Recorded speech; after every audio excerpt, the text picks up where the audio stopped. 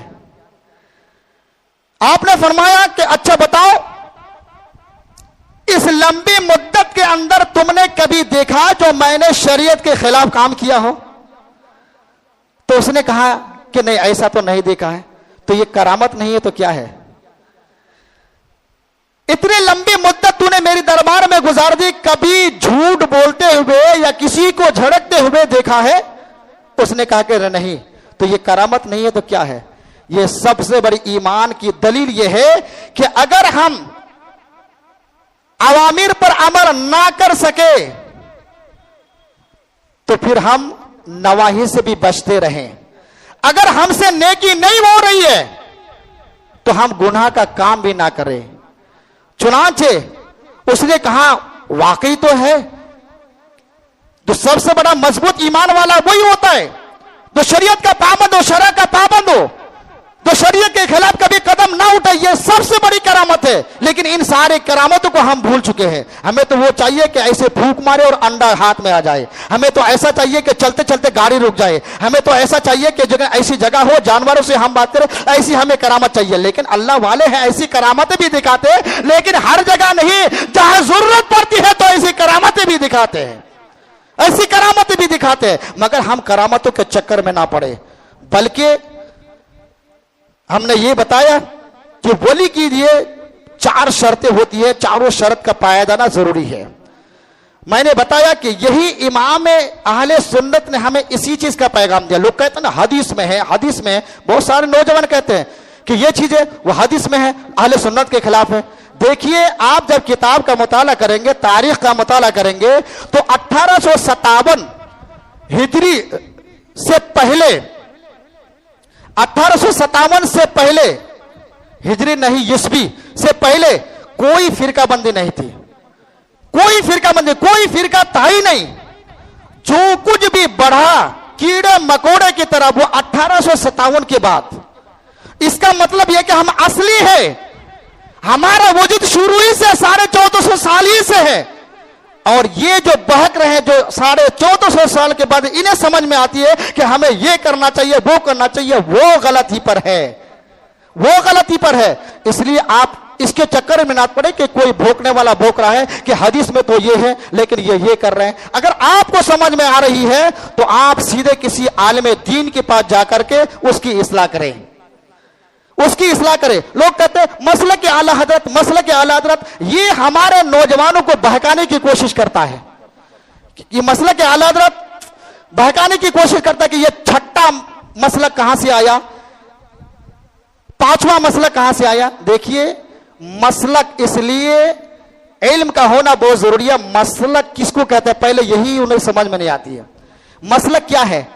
مسلک ہر بزرگان دین کے طور طریقے کو مسلک کہا جاتا ہے, اور ہم مسلک کی نسبت ادھر اس لیے کرتے ہیں کہ یہ ایسا مسلک ہے کہ اس میں اپنے ایمان کی پختگی بتانے کے لیے بہت سارے فرقے اس دور میں ہیں.